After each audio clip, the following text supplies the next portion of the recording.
दार्शनिक प्लेटो ने कहा था कि राजाओं को दार्शनिक होना चाहिए और दार्शनिकों को राजा।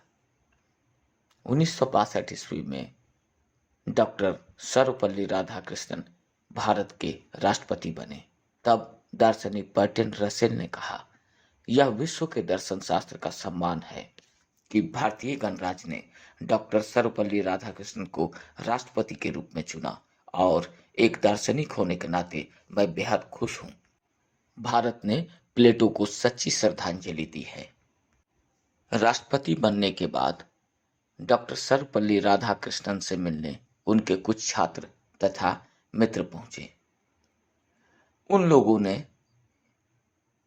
राधाकृष्णन से यह अनुरोध किया कि वे उन्हें उनका जन्मदिन मनाने की अनुमति दें। राधाकृष्णन ने उनसे बड़ी ही विनम्रता से कहा कि मेरे जन्मदिन को यदि मनाना ही चाहते हो तो शिक्षक दिवस के रूप में मनाओ। यदि मेरे जन्मदिन को शिक्षक दिवस के रूप में मनाया जाए तो यह मेरे लिए गौरव का विषय होगा। और तब से लेकर आज तक हम सभी 5 सितंबर को शिक्षक दिवस के रूप में मनाते हैं। डॉक्टर सर्वपल्ली राधाकृष्णन भारत के प्रथम उपराष्ट्रपति तथा द्वितीय राष्ट्रपति रहे। मैं आप लोगों को बताना चाहता हूं कि उपराष्ट्रपति बनने से पहले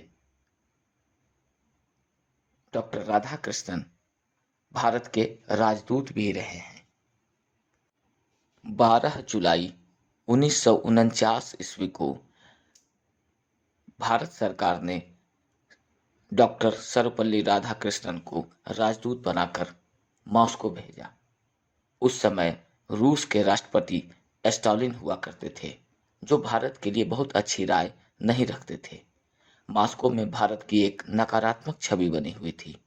राधाकृष्णन से पहले विजय लक्ष्मी पंडित को राजदूत के रूप में सोवियत संघ भेजा गया था। विजय लक्ष्मी पंडित ने कई बार स्टालिन से मिलने की कोशिश की पर मिल नहीं पाई थी। स्टालिन बड़े मूडी व्यक्ति थे और उन्होंने अपने दिमाग में भारत और पंडित नेहरू के प्रति नकारात्मक धारणा बना ली थी। ऐसे में भारत और रूस के संबंधों को सुधारना डॉक्टर राधाकृष्णन के लिए आसान काम नहीं था। रूस में दार्शनिकों को काफी सम्मान दिया जाता था। राधाकृष्णन तो दार्शनिक थे ही और उन्होंने वहां अपनी दार्शनिक छवि को ही उजागर किया। वहां के राजनीतिक गलियारों में इस बात की चर्चा होने लगी कि वे रात में केवल 2 घंटे सोते हैं। दिन में वे राजदूत की भूमिका निभाते हैं और रात में दर्शन की किताबें लिखने में व्यस्त रहते हैं। ये प्रचार बड़ा काम आया। 14 जनवरी 1950 को जब इन्होंने स्टालिन से मिलने का समय मांगा तो इन्हें तुरंत समय मिल गया। अपनी आदत के विपरीत स्टालिन इस मुलाकात में हंसे और अनौपचारिक भी हुए। रूस में जो भारत की छवि बनी थी वो बदलने लगी। आज भी भारत और रूस के बीच में काफी अच्छे संबंध हैं। महज कुछ मिनटों तक होने वाली यह मुलाकात 3 घंटे तक चली। इस मुलाकात के बाद स्टालिन राधाकृष्णन को प्रोफेसर और राधाकृष्णन स्टालिन को मार्शल कहकर संबोधित करने लगे। स्टालिन के जन्मदिन पर राधाकृष्णन ने उन्हें बेल दिया। लोगों ने पूछा कि ये क्या है। राधाकृष्णन ने कहा कि ये भगवान शंकर को चढ़ाया जाने वाला सबसे प्रिय फल है और जिस प्रकार ये बेल ऊपर से कठोर और अंदर से कोमल होता है, उसी प्रकार स्टालिन भी हैं। ये ऊपर से जितने कठोर दिखते हैं, अंदर से उतना ही मुलायम है।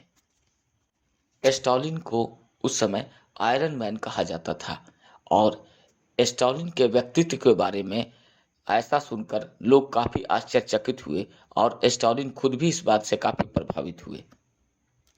राधाकृष्णन जब भारत लौटने लगे तो स्टालिन के डिफेंस मिनिस्टर ने कहा कि स्टालिन आपसे मिलना चाहते हैं।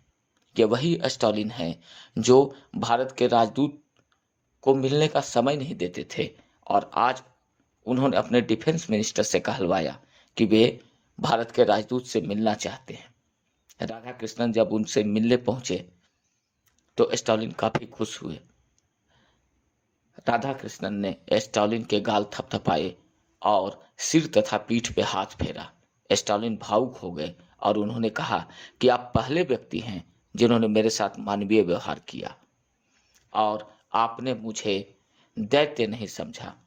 मेरी कामना है कि आप दीर्घायु बने और अब मैं ज़्यादा नहीं जीना चाहता हूँ।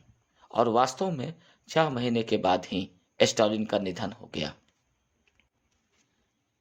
डॉक्टर सर्वपल्ली राधाकृष्णन के जीवन से जुड़ी कई बातें हैं जो समस्त भारतीयों के साथ साथ पूरे विश्व को प्रभावित करती हैं।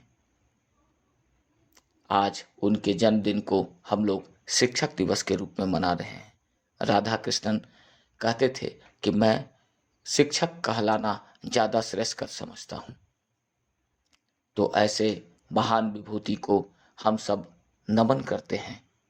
धन्यवाद।